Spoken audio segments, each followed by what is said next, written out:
L'élection présidentielle du 22 novembre dernier a livré son premier verdict. La Commission électorale nationale indépendante a en effet annoncé ce 26 novembre à Ouagadougou les résultats provisoires de cette compétition qui mettait aux prises 13 candidats. Et à l'arrivée, c'est le candidat Rochma Christian Kaboré qui brigue un second mandat à la tête du pays, qui est provisoirement déclaré président du Faso. Premier verdict provisoire donc, en attendant la proclamation solennelle et définitive du Conseil constitutionnel.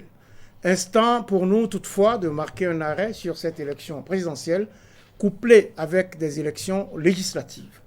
Mesdames, Messieurs, bonsoir et bienvenue à ce nouveau rendez-vous de Périscope sur Burkina Info qui évoque entre leçons et défis la compétition pour le palais de Koussiam qui s'est déroulée le 22 novembre dernier.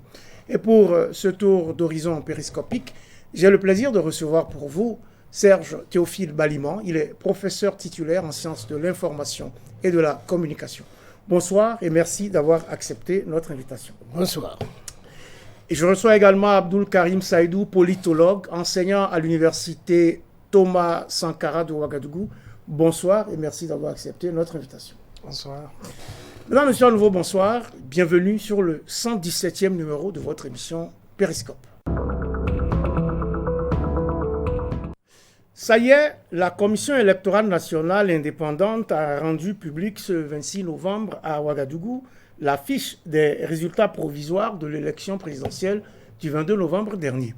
Au total, 2 993 288 électeurs ont effectivement pu glisser leur bulletin dans les urnes des 19 836 bureaux ouverts le jour du vote.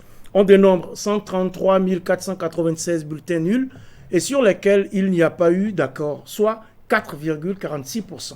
Le taux de participation à ce scrutin est de 50,79% et on compte 2 859 784 suffrages exprimés. À titre comparatif, l'élection précédente en 2015 avait mobilisé 60% de l'électorat et généré 3 309 988 suffrages exprimés. À titre comparatif donc. Au regard et avant tout d'abord même, quelles sont vos premières appréciations au sortir de cette élection présidentielle, Serge Théophile Baliman? Bon, je considère pour ma part que les choses se sont globalement bien passées.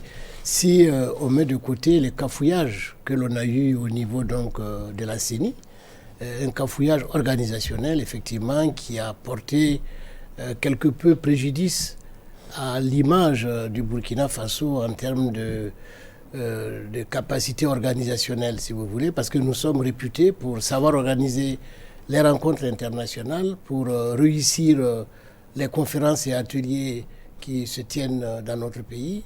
Et dans ce domaine-là, nous avons quand même bonne presse et c'est dommage que pour des raisons organisationnelles, il y ait eu quelques cafouillages. Mais c'est une œuvre humaine, ça peut arriver. Mais au-delà de ces dysfonctionnements, je crois que globalement ça s'est bien passé. Je crois que ça ne souffre pas beaucoup de contestations. Mais s'il y en a, il y a des structures compétentes qui sont requises pour statuer sur la gravité des manquements éventuels. Il y a des canaux qui sont disponibles. Je crois que les uns et les autres sauront les saisir. Mais Abdul Karim Saïdou, comment appréciez-vous donc cette élection présidentielle? On savait le contexte difficile et donc que c'était un scrutin, un rendez-vous crucial pour le Burkina. Oui, je pense que le premier élément déjà à souligner, c'est cette prouesse des différents acteurs déjà à tenir ce double scrutin parce que ce n'était pas évident. Vous vous rappelez qu'il y avait déjà un débat sur la nécessité ou non de respecter le calendrier électoral compte tenu de la situation sécuritaire. Donc le fait que ces élections se tiennent enfin est quelque chose à souligner de très important. L'autre élément aussi à souligner, lorsqu'on compare les processus électoraux en Afrique, lorsqu'on compare les élections avec ce qu'on a vu en Guinée, en Côte d'Ivoire, et même ce qui se prépare actuellement au Niger, où vous avez par exemple des candidats exclus, vous avez le débat sur le troisième mandat. Lorsqu'on regarde le processus au Burkina Faso, on constate que depuis le début en tout cas du cycle, notamment la relecture du code électoral, il y a eu ça et là des divergences, des désaccords, mais fondamentalement on avait un processus consensuel, voilà, même si ce n'était pas à 100%.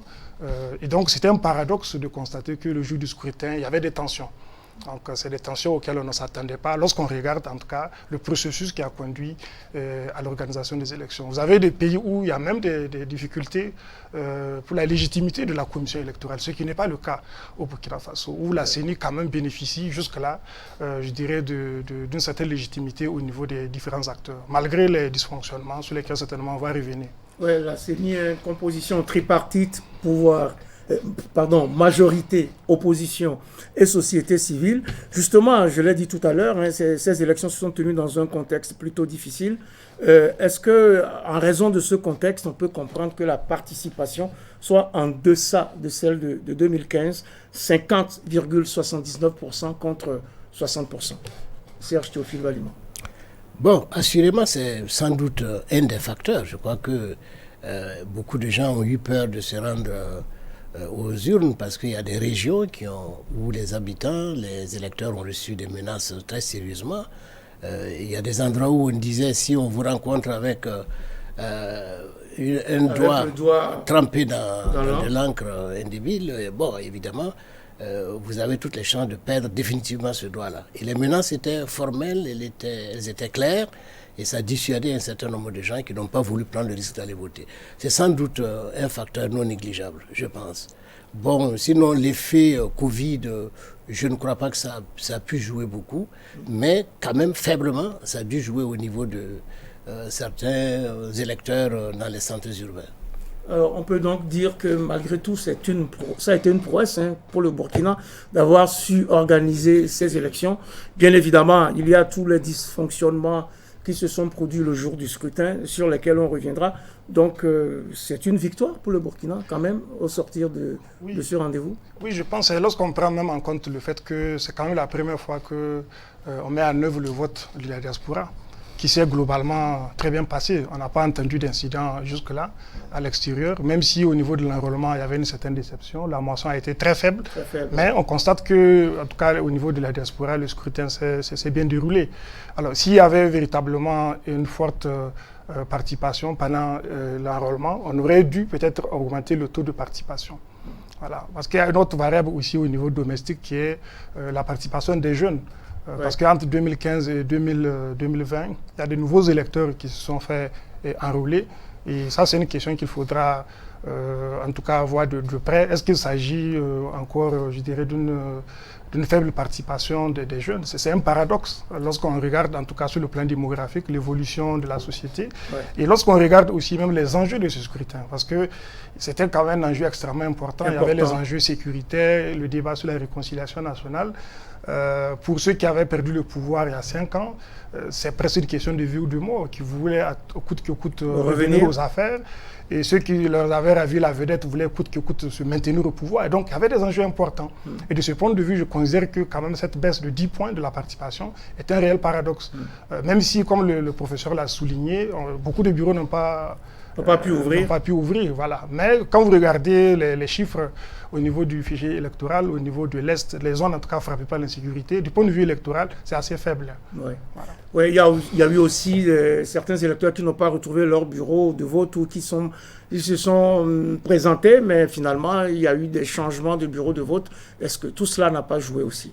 Bon, assurément, ça a dû jouer parce que quand vous devez vous déporter d'un bureau de vote à un autre, certains se découragent et puis ils renoncent tout simplement à rechercher le bureau conséquent. Donc ça peut avoir joué. Probablement ça a dû jouer dans pas mal de bureaux de vote, assurément. Et c'est ce qu'on dit, il y a de nombreux dysfonctionnements qui ont marqué le scrutin pêle-mêle. Et pour reprendre juste quelques-unes des constatations de la CODEL, je choisis la CODEL à dessein parce que c'est une organisation nationale qui a déployé plus de 3800 observateurs sur le territoire national avec plus de 200 moniteurs également. Donc la Convention des organisations de la société civile pour l'observation domestique des élections, on note la non-disponibilité du matériel électoral dans certains bureaux de vote, la distribution erronée des bulletins de vote pour les législatives, l'absence des noms de certains électeurs sur la liste électorale, ainsi que des changements opérés dans les bureaux de vote qui ont désorienté donc certains électeurs. Est-ce que, justement, c'est ce que disait Serge Théophile Balima tout à l'heure, l'organisation elle-même du scrutin, est-ce qu'elle a péché parce que les enjeux étaient tellement importants, justement, on s'est attaché à ces enjeux-là que finalement on n'a pas pris le soin de mettre en place une organisation plus rigoureuse? Bien, je pense qu'il faut, peut-être après les élections, de façon sereine, faire un diagnostic. Hein. La CENI, après chaque cycle électoral, a l'habitude d'organiser cette séance de réflexion, d'évaluation pour voir qu'est-ce qui n'a pas marché, quels sont les points forts, les points faibles, etc. Mais ce que j'observe, c'est quand même un déficit de capitalisation des expériences. Parce qu'en 2020, si on suit en tout cas le cheminement de la CENI, on ne devrait pas normalement avoir ces difficultés organisationnelles. Il y a eu plus de difficultés organisationnelles lorsqu'on compare par exemple aux élections de 2015. Ce qui est quand même difficile à expliquer. Parce qu'il doit y avoir un mécanisme au niveau de la commission électorale, même s'il y a une certaine rotation au niveau des commissaires, il y a quand même une certaine mémoire qui devrait permettre d'améliorer au fur et à mesure la qualité du scrutin. Figurez-vous, même à Ouagadougou, on a vu, je crois qu'il y a un bureau de vote qui a ouvert carrément vers les 15h et 16h, ce qu'on n'aurait pas du tout imaginé de par le passé. Oui. Voilà. Moi, j'ai eu la chance d'être dans la chambre de décision de la CODEL, donc depuis 6h du matin, j'ai pu observer toutes les alertes qui étaient remontées par les observateurs de la CODEL, et j'avoue qu'il y a quand même, je dirais, lorsqu'on fait la comparaison par rapport à 2015, il y a un recul. Voilà. Il y a un recul, et je dis que c'est vraiment un paradoxe lorsqu'on voit le contraste qu'il y a entre la légitimité de la CENI du point de vue politique compte tenu de sa composition et puis ce déficit organisationnel. Il y a vraiment des difficultés qu'il va falloir examiner de près après ces élections. Donc pour vous, le contexte sécuritaire ne justifie pas qu'il y ait cette fébrilité? Mais ce n'est pas que le contexte sécuritaire, c'est pas que le contexte. Il y a beaucoup de dysfonctionnements qui ont été enregistrés qui n'ont rien à voir avec le contexte sécuritaire. Voilà. C'est votre avis aussi, Serge Théophile? À mon avis, je pense qu'il faut ajouter à cela un déficit de communication organisationnelle.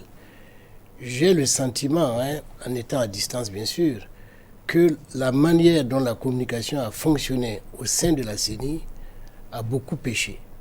C'est-à-dire que l'information a dû très mal circuler et je n'ose pas penser qu'il y a eu des agents qui avaient délibérément la volonté de nuire. Je n'ose pas le penser parce que je suppose que tout le monde était de bonne foi, tout le monde était de bonne volonté.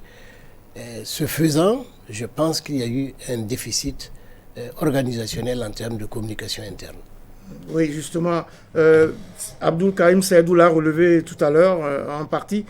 Dans la série Conséquences de l'insécurité, il y a donc le cas typique de la province de la Tapoa. 224 bureaux de vote sur 335 n'ont pas été ouverts. Au total, au plan national, on a recensé 926 bureaux de vote qui ont dû fermer donc, ce jour-là, le 22 novembre. Donc cette situation a également peut-être impacté la physionomie du scrutin. Absolument, parce que la volatilité de la situation sécuritaire, justement, a fait qu'il y avait une difficulté d'avoir une certaine prévisibilité. C'est-à-dire que les électeurs eux-mêmes ne savaient pas est-ce que les bureaux allaient ouvrir ou non. Pas, oui. Donc il y avait quand même une situation volatile qui pouvait expliquer cette situation. Et je crois que c'était prévisible. Hein. Dans les zones, en tout cas, dites rouges, frappées par l'insécurité, c'était prévisible.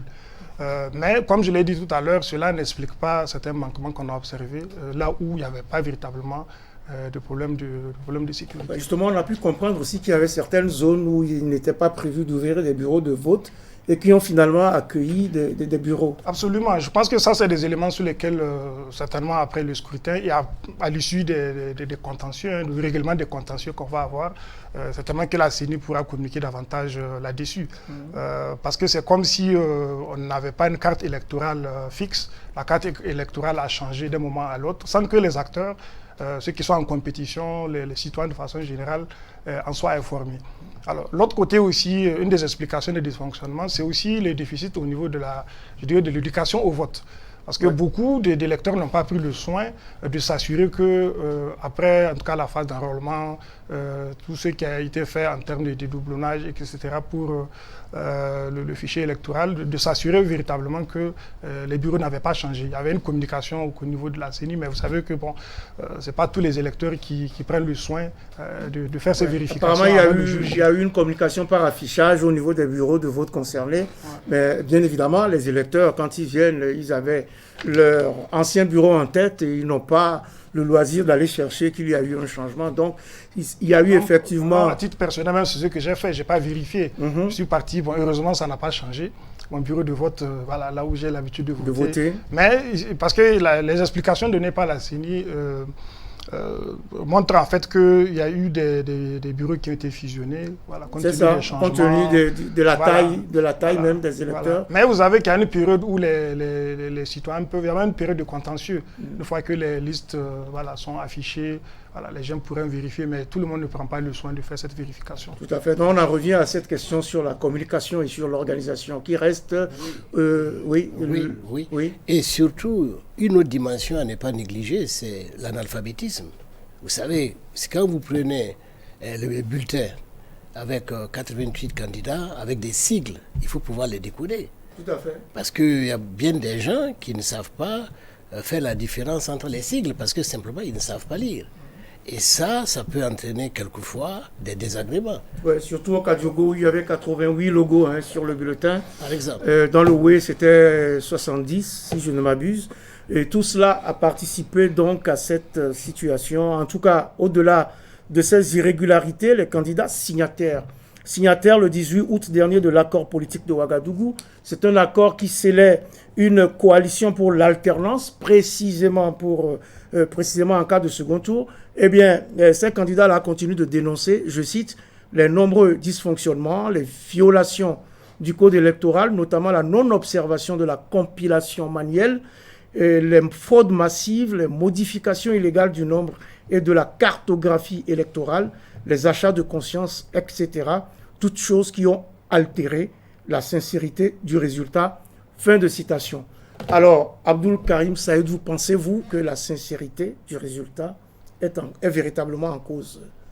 Je pense qu'il faut, sur ce point, être prudent, attendre justement la période de contentieux, parce qu'on a entendu beaucoup de déclarations, notamment de la part des candidats qui ont signé ce pacte-là.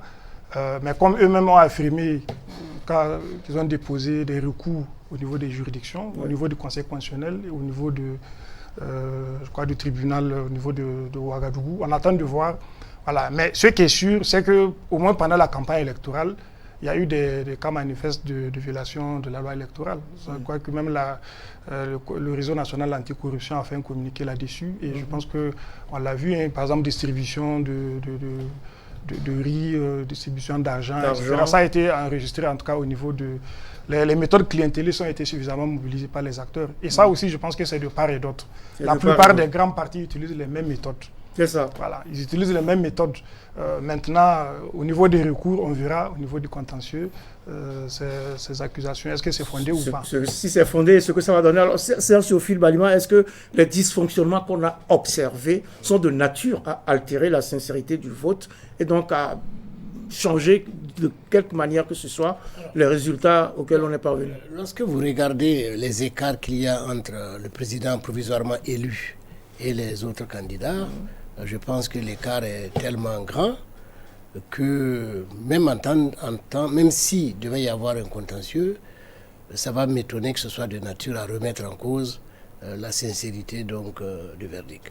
Si on avait eu vraiment un verdict relativement serré, bon, évidemment, ça allait être un peu plus compliqué, mais je crois que là, les différences, même les deux candidats qui viennent après le candidat Roch Martissien Kaboré, même en unissant en faisant la somme de leur score, il reste encore assez loin. Et je crois que pour le fauteuil présidentiel, il faut que les candidats se préparent sérieusement et longuement. Vous avez le sentiment qu'ils ne se sont pas bien préparés? Non, je pense que, à mon avis, certains ne se sont pas bien préparés. Parce que bien se préparer, c'est quoi? Il faut quand même avoir une assise nationale. Ça, c'est vraiment important. Il ne faut pas partir, je ne sais pas, d'une base, d'un quartier ou d'un village. et puis vouloir avoir une assise nationale. Donc, or, pour avoir une assise nationale, ça prend du temps. Ça prend du temps. Ça prend du temps. Il faut qu'ils apprennent aussi à aller lentement, mais sûrement pour y arriver, et non pas chercher la courte échelle, etc. Je crois que... Mais il faut se féliciter, n'est-ce pas, de cette compétition, parce que les deux candidats qui arrivent après Roch-Marc Christian Kaboré se sont battus pour avoir des scores qui restent quand même honorables au total. Oui. Parce que ce n'est pas facile. Parce que cette fois-ci, le CDP est entré dans la course. Donc ça augmente, si vous voulez, le caractère âpre de la compétition. Oui. Donc de ce point de vue-là, on peut considérer que, en tout cas, ils ont fait quand même assez bonne figure.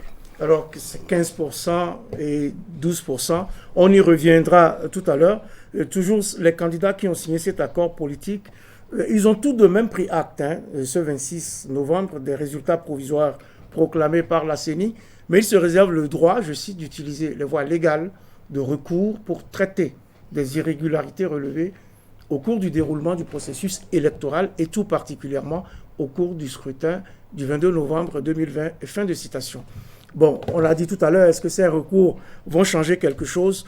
On ne pense pas trop, mais tout de même, on a eu le sentiment à un moment donné qu'on s'acheminait ou qu'on glissait sur la pente d'une crise post-électorale. Est-ce qu'on s'en est éloigné, Abdoul Karim Saïdou? À mon avis, oui. Parce que je constate que certains candidats ont déjà félicité le président élu, en tout cas sur la base des résultats provisoires donnés par la CENI. Et je pense que ce qui attire l'attention ici, lorsque les commissaires ici de l'opposition se sont retirés de la CENI, c'est cette ambiguïté en fait au niveau du statut des commissaires de la CENI. Il y a, je dirais, une certaine ambiguïté. Oui. Ambiguïté parce que dès lors qu'on prête serment, on est sous l'autorité de la loi, on n'est pas censé recevoir des instructions de qui que ce soit. De qui que ce soit. Alors, donc le président de la CENI a raison lorsqu'il dit qu'il n'y a pas de commissaire de l'opposition, de la majorité. Voilà. Mais en même temps, pourquoi je dis ambiguïté? En même temps, on sait qu'ils ont été désignés par ces composantes-là. Et ces composantes-là, justement, s'attendent à ce qu'en cas de difficulté, que les composantes puissent leur donner des instructions. Donc, il y a une certaine ambiguïté sur le statut des commissaires. Mais en même temps, il y a une sorte d'ambivalence, parce que quand on regarde aussi l'histoire de la CENI, on sait d'où on est venu. On sait que ce mécanisme tripartite-là permet d'avoir une certaine légitimité. Oui. C'est ce qui explique d'ailleurs... On a mis en place ailleurs à partir de 2001. Voilà, donc on a une vingtaine d'années déjà d'expérience avec cette formule qui marche bien et qui est consensuelle. Qui est consensuelle. Si vous remarquez, c'est ce qui explique globalement pourquoi la CENI a survécu à l'insurrection populaire. La CENI a survécu parce que justement, il avait cette légitimité-là. Donc, à mon avis, c'est un schéma qu'il faut non pas repenser. Je pense que c'est un schéma qui donne des résultats. Peut-être redéfinir le rôle, faire des ajustements. C'est un processus d'apprentissage. Cela d'autant plus que quand vous regardez pour le cas de la Côte d'Ivoire, pour le cas du Niger, il y a des contentieux au niveau de la CENI, ce qu'on n'a pas au niveau du Burkina Faso. Donc la CENI, c'est un acquis important d'un point de vue qu'il faut préserver, mais il faut poursuivre la réflexion, faire des ajustements pour améliorer sa performance et son efficacité. On est pour ainsi dire un peu revenu, retombé sur nos pieds. Là, je voudrais ajouter quelque chose. Je suis d'accord que nous avons une CENI qui est remarquable sur le plan institutionnel. Mais je crois que le problème, c'est aussi le choix des hommes et des femmes. Il faut choisir des hommes et des femmes de grand caractère, qui peuvent se mettre au-dessus, si vous voulez, d'une certaine mêlée. Parce que sinon, si chaque camp doit envoyer son bon petit ou sa bonne petite, évidemment, on arrive à des situations comme ça. Sinon, ce n'est pas normal. Ils ont prêté serment, ils sont au-dessus de tout et ils forment une entité. Et chacun doit pouvoir apprécier en fonction de son devoir éthique et pouvoir trancher et non pas être aux ordres d'un groupe donné. Ça, ce serait vraiment dommage. Figurez-vous si le deuxième camp aussi avait appelé ces gens et le troisième camp aussi appelle ces gens. Ben, finalement, on va vider la CENI de toute sa légitimité. Donc je crois que désormais, il faudrait qu'on puisse dire aux commissaires que vous ne pouvez plus obéir aux ordres de ceux qui vous ont nommé. C'est un devoir d'ingratitude qui doit être respecté. Ceux qui ne peuvent pas respecter ce devoir d'ingratitude ne méritent pas d'être nommés à ces postes-là. Sinon, on va être tout le temps dans les crises sempiternelles. Ouais, parce qu'on voit bien ce qui se passe dans les autres pays, des crises. Imaginez que les commissaires, par exemple, de l'opposition se soient retirés et qu'ils aient décidé de de ne plus prendre part au décompte. Voilà. Imaginez une situation où, par exemple, on n'a pas le quorum pour tenir les plénières. Qu'est-ce qui va se passer? On va rentrer dans une crise politique. Oui. Et je me rappelle, il y a quelques années, il y avait une réflexion au niveau du ministère en charge de l'administration territoriale qui consistait justement à prévoir ce cas-là. Oui. Mais bon, très vite, les acteurs avaient estimé que c'était une tentative pour le gouvernement de reprendre à main la CENI parce que c'est une disposition en fait qu'on voulait glisser dans le code électoral qui devait consister à dire en cas de difficulté, l'administration reprend la main des élections. Voilà. Ouais. Donc, il faut quand même qu'on préserve cette formule parce qu'elle fonctionne bien depuis une vingtaine d'années maintenant. On voit ce qui se passe ailleurs, en Guinée, en Côte d'Ivoire, un peu partout. La CENI est décriée, on demande à la réformer. Et je pense que la Commission électorale nationale indépendante du Burkina fait du bon travail. Il faut donc serrer quelques boulons pour que les choses fonctionnent mieux. En tout cas, l'opposition politique réaffirme tout de même, et je cite encore, sa volonté de préserver la paix, la stabilité et la sécurité au Burkina Faso en plaçant l'intérêt supérieur de la nation au-dessus de toute autre considération. Fin de citation. On l'a dit, hein, c'est donc un excellent retour des choses et on attend donc le verdict final du Conseil constitutionnel pour ce qui est de cette course pour le fauteuil de Koussiam. Ce sont 13 candidats qui étaient en lice et à l'arrivée, alors qu'on jugeait un tel scénario improbable, hein, c'est Roch Kaboré, le président sortant, qui remporte le scrutin dès le premier tour, avec un confortable 57,87% selon les chiffres de la CENI. Des chiffres qui doivent encore être confirmés ou pondérés par le Conseil constitutionnel après les éventuels recours qui seront déposés. Roch Marc Christian Kaboré fait même mieux que ces 53,49% de 2015. Cela vous surprend-il, Serge Théophile Balima? Bon, écoutez, dès lors que les électeurs se sont exprimés, je pense qu'il n'y a pas de raison de s'étonner. Moi, je pense que le combat était assez inégal dès le départ, parce qu'il y a fort longtemps, il y a au moins 30 ans, que Roch Marc Christian Kaboré est sur la scène politique. Et ça compte beaucoup. Il a eu une assise nationale. De par sa propre personnalité et sa propre personne, il a eu une assise nationale.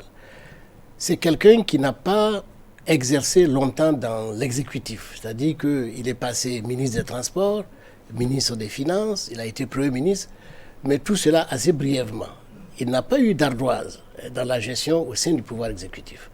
Bon, donc voici un homme à qui on reproche difficilement quelque chose en termes de gestion. Il est resté 10 ans à l'Assemblée nationale, donc c'est le législatif. Oui. Il n'a pas à se mêler des affaires du gouvernement. Il respecte les textes. Bon, et finalement, il a dirigé le parti au pouvoir. Il a dirigé le parti au pouvoir. Et tout ça, ça compte. Bon, les autres ont des expériences également respectables, ça c'est sûr. Ils sont brillants, sans doute, mais ce n'est pas toujours suffisant, parce qu'il faut avoir l'assise nationale. Et le CDP a hérité d'une situation difficile.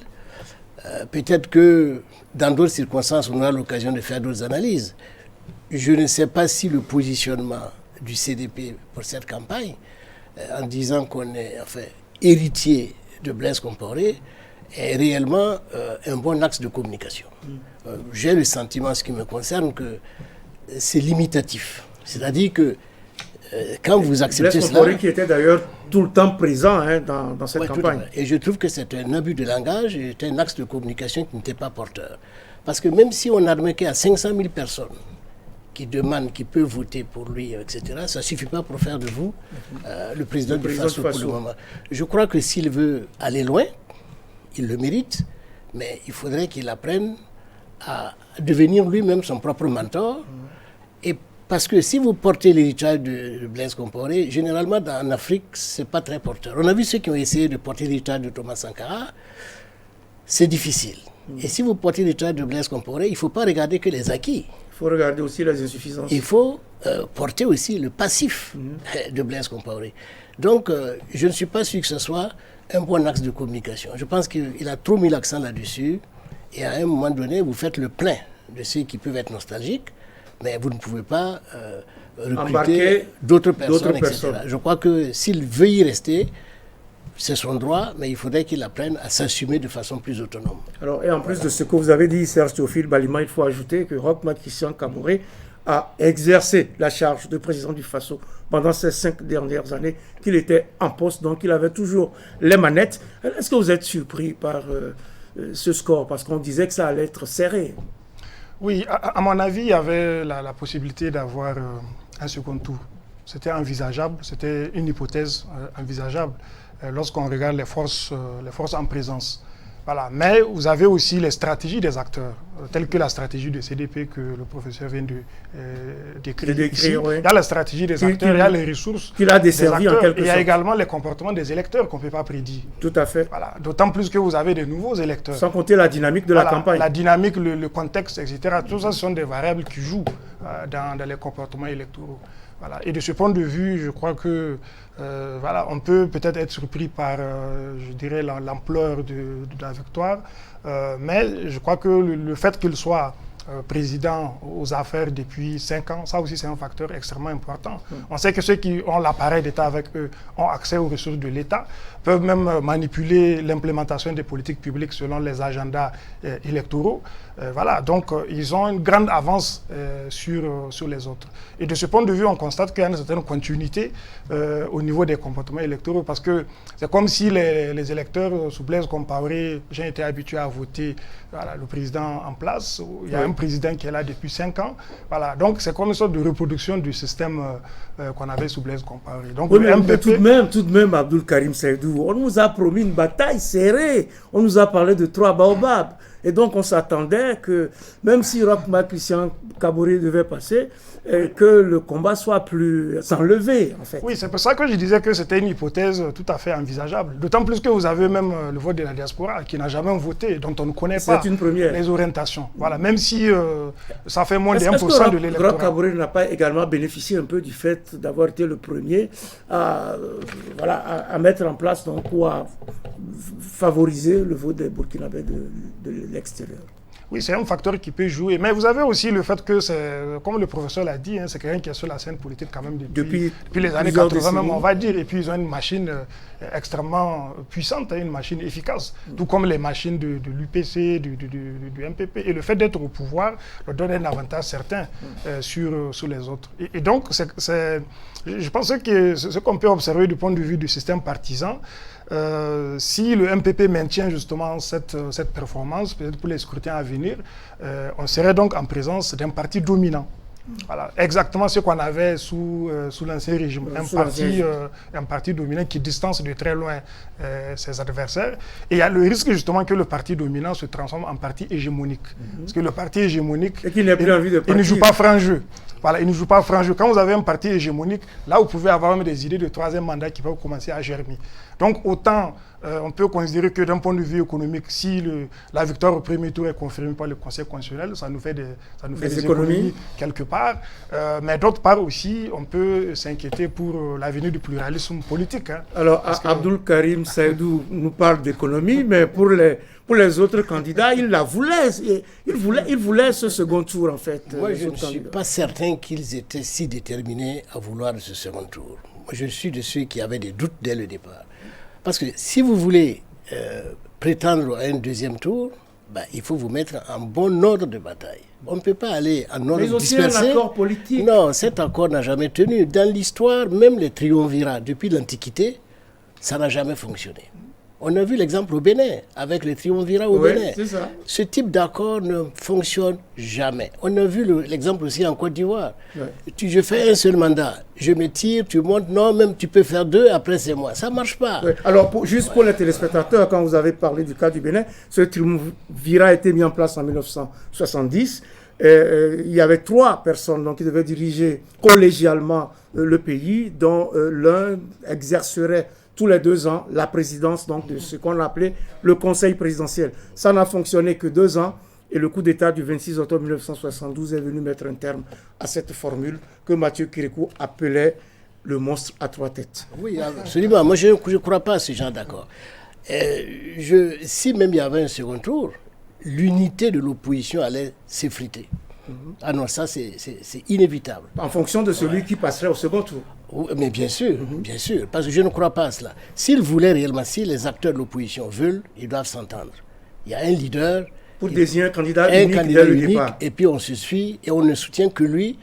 et on forge son image en tant que président alternatif. Mais malheureusement, ce n'est jamais le cas. Ce n'est pas souvent le cas et malheureusement, ça n'a pas fonctionné. D'ailleurs, le candidat de l'ancien parti au pouvoir, le Congrès pour la démocratie et le progrès, le CDP donc, souffle même avec ses 15,48% des suffrages exprimés, la deuxième place de ce scrutin à l'Union pour le progrès et le changement. L'Union pour le progrès et le changement, UPC, qui ne recueille que 12,46% des suffrages, loin derrière les 29,65% réalisés par Zéphirin Diabré en 2015. C'est une contre-performance, Abdoul Karim Saïdou. Oui, une contre-performance quand on prend en compte les chiffres de 2015.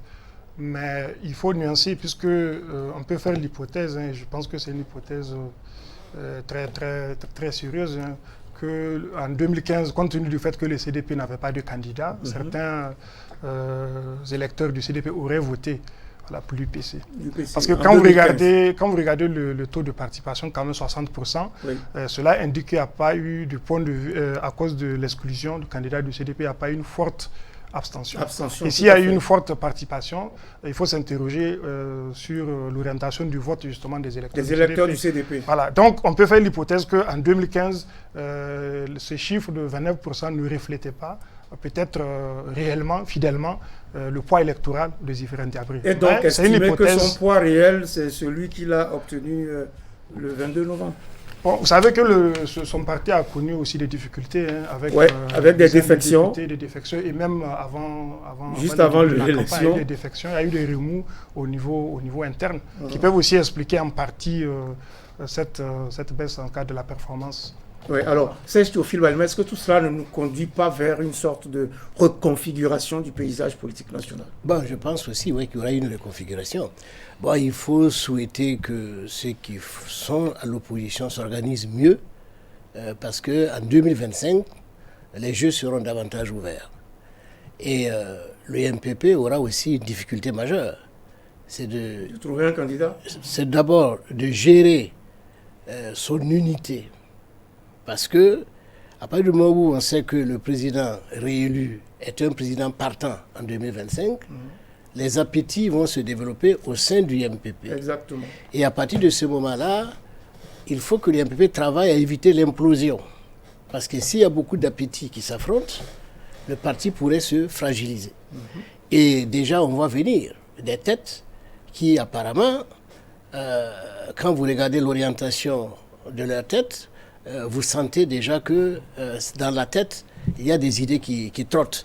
Alors, il faut faire attention par rapport à cela. C'est ça. Voilà, il faut faire attention. Sinon, l'opposition, je pense que si elle s'organise, elle a également toutes ses chances. Il faut donc faire attention à ça et penser dès maintenant à préparer celui qui prendra la suite pour ne pas faire comme quelqu'un qui finalement n'a pas pu passer la main comme il l'avait souhaité. En tout cas, en dehors du trio de tête, aucun candidat n'atteint la barre des 5%. Pour sa première participation, Kadri Désiré Ouedraogo se hisse à la 4e place du palmarès avec 3,36% des suffrages exprimés, tandis que Tahirou Bari, médaillé de bronze de 2015 avec 3,09% des votants, n'en séduit que 2,19% cette année. Tout le reste des candidats, y compris Ablassé Ouedraogo et Gilbert Noël Ouedraogo, affichent moins de 2% des voix. Commentaire, Abdoul Karim Saïdou? Oui, je pense que pour la plupart de ces candidats, c'était prévisible. Hein. C'est prévisible. Vous avez des candidats qui n'ont aucune machine politique, qui viennent d'arriver subitement sur la scène politique en tant que candidats. Donc c'est tout à fait normal. Vous avez des partis qui sont en train de mettre en place, je dirais, leur appareil sur le terrain et ça prend du temps. Voilà, ça prend du temps. Même ce qu'on appelle les baobabs, ils ont pris du temps pour mettre en place, en tout cas, un parti, avoir un certain maillage sur le plan territorial. Il faut des ressources humaines, il faut des ressources financières. Donc c'est tout à fait, je dirais, prévisible, hein, ces scores qu'on a observés. Voilà. Vous avez aussi d'autres partis tels que l'ADF-RDA, qui est quand même un parti historique, hein, qui était le parti dominant dans les années 60 et 70, mais qui a connu une véritable dégringolade. Donc voici un parti qui avait une machine, qui a tout un passé, mais qui récolte, je dirais, un score extrêmement 44 faible. 347 voix, soit 1,55%. Alors, justement, il y a quelques particularités dans ce scrutin présidentiel. On a une femme qui s'est battue pour parler d'éducation. On a un candidat qui n'était pas présent, Yacouba Isaac Zida, 43 403 voix, soit 1,52%. Et puis, voilà, on a d'autres candidats donc, qui sont dans cette course et qui n'ont pas fait... voilà, qui n'ont pas dépassé la barre de 1% ou 2%. On l'a dit, hein, c'est une reconfiguration qui va prendre en compte ces nouvelles forces. Bon, moi je crois que certains, objectivement, doivent faire une introspection et accepter peut-être de redéfinir leurs tâches dans la société. Il faut être humble. À partir du moment où votre score est vraiment tend vers zéro, il faut tirer les leçons qui s'imposent et accepter de se repositionner autrement, tout simplement. Alors, je voudrais dire une chose pendant cette campagne. Ce qui a aussi desservi l'opposition, de mon point de vue, c'est quand même sa communication. Parce que, vous savez, les lecteurs moyens, tous ceux qui sont d'une intelligence moyenne, comme moi par exemple, tout ce qui est exagéré ne compte pas. Et en communication d'ailleurs, tout ce qui est exagéré n'a aucune influence. Lorsque vous avez des propos extrémistes, vous ne convainquez pas beaucoup de gens. C'est ça. Vous avez un carré de fidèles irréductibles qui vous suivent, mais c'est strictement une minorité. Il y en a beaucoup, justement, sur ce que vous dites, qui ont pensé qu'au regard de la situation sécuritaire, il fallait taper sur celui qui était en place pour se faire une place au soleil. C'est une mauvaise orientation parce qu'on dit, si je prends le pouvoir dans un mois, j'arrête le terrorisme. Bon, quand vous dites ça, dans les tréfonds, surtout dans les zones même d'insécurité, mais les gens ne peuvent pas vous croire. Si vous êtes en ville aussi, vous ne pouvez pas croire parce que et si vous suivez l'actualité mondiale, vous savez qu'il n'y a pas ce prophète-là qui peut en un mois arrêter le terrorisme. Parce que c'est difficile. Vous ne pouvez pas les identifier. Encore que c'est une hydre qui n'a pas de tête, qui n'a pas de visage. C'est difficile pour vous. Et ceux avec qui vous allez dialoguer, vous ne savez même pas s'ils représentent vraiment la tendance majoritaire ou non majoritaire. Vous ne savez pas. Et puis vous ne savez même pas ce qu'ils veulent. Ils n'ont pas de plateforme de façon claire. Donc c'est vraiment difficile de dire. Donc ils ont voulu vendre un excès d'assurance que les gens ont considéré comme étant un risque majeur qu'ils n'ont pas voulu suivre. Parce qu'il faut communiquer en étant modéré. Lorsque vous dites aussi, je vais mobiliser 18 000 milliards en 5 ans, bon, c'est facile de mettre les zéros. Même si vous êtes un grand économiste, les gens se disent que l'argent, on ne peut pas fabriquer l'argent. On a parlé de 18 000 milliards aussi au début du quinquennat qui s'achève, non? Je ne sais pas quel était le montant, mais je pense que c'était bien inférieur. Parce que ce nouveau montant qui a été proclamé visait à dire les autres n'ont pas mis assez, moi j'en mettrai davantage. Bon, si vous multipliez les zéros, vous multipliez également les risques. C'est ça. Alors, l'autre particularité de ce scrutin, c'était donc la participation d'un indépendant, Claude Aimé Tassambedo, contre 4 ou 5 indépendants en 2015.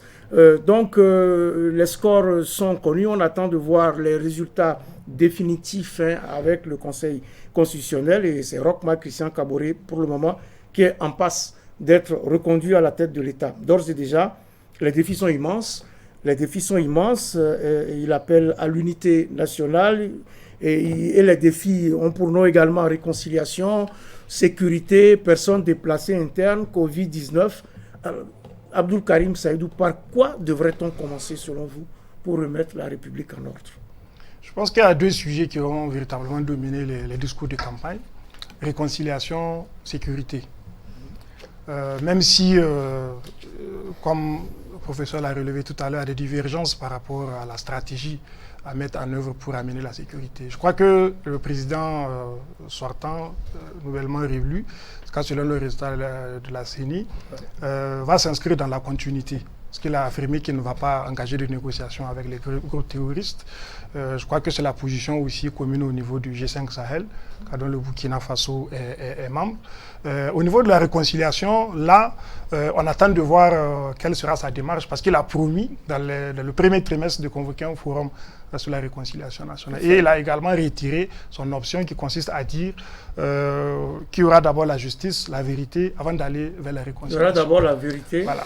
Mais je crois que sur la réconciliation, les acteurs en général sont très souples, ils n'ont pas de position dogmatique. La réconciliation va être appréciée en fonction des intérêts politiques. Par exemple, sur la question de Blaise Compaoré, vous savez qu'il y a ceux qui réclament justice, ceux qui veulent que, en tout cas, tous ceux qui ont commis des crimes, en tout cas, qui sont présumés coupables de crimes, puissent passer devant la justice. Mais vous avez aussi cette volonté de faire en sorte que ceux qui sont à l'extérieur puissent rentrer, voilà, afin aussi, sur le plan politique, d'avoir voilà, l'électorat qui est, je dirais, attaché à ces personnes-là. Mais toute la question ici est de savoir quel contenu on va donner à la réconciliation. D'autant que chacun essaye de la peindre avec ses propres pinceaux. Est-ce que la piste donc proposée par le président provisoirement élu et qui est donc en passe de garder son fauteuil est pertinente, cette piste-là? Organiser un forum, convoquer les Burkinabés de tous horizons pour sceller cette réconciliation nationale et favoriser le retour de tous ceux qui sont à l'extérieur. Bon, alors vous savez, cette question de réconciliation, c'est une question qu'il faut manipuler avec beaucoup de prudence. Parce que si nous entendons par réconciliation, la réconciliation par le haut, au détriment de la réconciliation par le bas, il y a un risque. On va dans le décor. Il y a un risque majeur, c'est qu'on peut créer une société dans laquelle il peut y avoir des violences interindividuelles, etc. Ça peut être dangereux. Donc il faudrait qu'on puisse trouver une solution pour faire la réconciliation par le haut, mais surtout la réconciliation par le bas. Et ça, c'est vraiment important. Donc, on attend de voir, mais je considère qu'il faut manipuler cette question-là avec beaucoup de prudence, parce que les gens, parfois, voient la réconciliation à partir de leur propre environnement immédiat et intérêt immédiat personnel. Il faut dépasser cela pour embrasser toutes les dimensions de la réconciliation et comprendre que c'est vraiment complexe et y aller prudemment, mais sincèrement. Parce qu'il ne faut pas que ce soit... Mais sincèrement, mais vous admettez bien que c'est un défi à relever. Non, c'est absolument un défi à relever, mais il faut que les gens soient sincères. Parce que si les gens qu'on s'accorde sur ce qu'on met dans la réconciliation. Voilà, exactement. Voilà, parce qu'il y a des gens qui veulent que ce soit comme une sorte de bon, on laisse tomber. Voilà. Maintenant, c'est passé, c'est passé. C'est passé, c'est passé. Bon, on amnistie tout le monde. C'est une formule lapidaire, mais je crois que les conséquences peuvent être insoupçonnées. Alors, très rapidement aussi, il y a cette question liée à la Ve République qui reste un chantier non concrétisé. Le candidat Roch Kaboré en a fait cas lors de la campagne. Alors, est-ce toujours opportun aujourd'hui de changer de République, Abdoul Karim Saïd? Bon, c'est vrai que sur cette question, les derniers sondages qui ont été faits par le Centre pour la gouvernance démocratique, la question a été posée aux enquêtés. La plupart estiment que ce n'est pas une priorité. Mais je crois que du point de vue des réformes qui sont proposées, il y a beaucoup d'éléments importants dans ce projet-là. Il y a beaucoup de choses qui vont changer. Je dirais en bien si on adopte ce projet. C'est quand même quelque chose d'exceptionnel. Hein. Et là, on voit vraiment l'exception burkinabé de la sous-région. 200 articles. Hein, oui, c'est-à-dire que le processus consensuel qui a conduit à l'adoption. Voilà, parce que dans la plupart des cas, quand il y a des nouvelles constitutions ou il y a des révisions constitutionnelles, soit il n'y a pas de consensus, le président est obligé de retirer le projet, soit il est obligé d'imposer le projet, voilà. Mais ici, on a vu quand même l'opposition, la majorité, l'ensemble des forces vives de la nation, hein, et chaque composante, même au niveau de la commission constitutionnelle, avait un droit de veto. Ça, c'est un élément important. C'est tellement important que j'ai consacré un article dans la revue burkinabé de droit. Chaque article a été adopté par consensus. Par consensus, et chaque composante avait un droit de veto. Et j'estime que c'est quelque chose d'important dans la refondation de la démocratie. Parce qu'on n'avait pas eu affaire à un président qui dicte, en fait, qui donne des instructions à la commission, qui utilise sa majorité pour indiquer le sens où il faut aller. Le président du Faso lui-même a envoyé des amendements. Moi, j'étais membre de la commission. On a pris en compte certains, on a rejeté d'autres. Et de ce point de vue, je pense que cette question, elle a été discutée en juillet 2019 dans le cadre du dialogue politique. Il n'y a pas eu de consensus sur l'idée d'insérer le référendum avec le scrutin couplé. Mais peut-être qu'on peut penser à coupler le référendum avec les municipales. Parce que je vois mal le gouvernement organiser un référendum pour adopter une constitution qui est pratiquement acceptée par l'ensemble des forces. Voilà. Donc il faut faire un référendum constitutionnel et qui dit changement de constitution et changement de république invite à nouveau à ce fameux débat sur le troisième mandat. Bon, en principe, non. Puisque je crois qu'il y a une disposition qui est déjà actée. Et cette disposition stipule clairement que les mandats précédents, évidemment, sont comptabilisés. En bonne et due forme. Donc sont pris en compte, donc ils ne devraient pas pouvoir. Mais vous savez, avec les juristes, si ingénieux, et ils adorent... on peut trouver une force avec 57%, ça peut donner de... Il faut faire attention, on ne sait jamais. Parce que les juristes... ils sont capables de tout. Ils sont capables de dire que ce n'est pas normal, on peut attaquer cette disposition, la loi n'est pas rétroactive, etc. Avec des formules alambiquées, et puis dire après tout, bon, on remet les compteurs à zéro. C'est ça. Et il faut qu'on l'évite. Alors, on n'a plus beaucoup de temps. J'aimerais vous demander vos attentes pour 2021, pour ce Burkina Faso que nous chérissons tous, au-delà de 2021, pour le quinquennat qui va s'ouvrir bientôt. Serge Théophile Valima. Bon. Évidemment, la question sécuritaire est une urgence. Tout à fait. Bon, il va falloir maintenir les efforts, redoubler les efforts, redoubler les questions des renseignements, accroître les moyens logistiques qui permettent vraiment de protéger nos forces armées et tous ceux qui s'associent à ces forces de défense et de sécurité pour que notre territoire soit davantage sécurisé. Il faut aussi que pour le gouvernement qui va venir, on ait beaucoup d'hommes et de femmes d'action.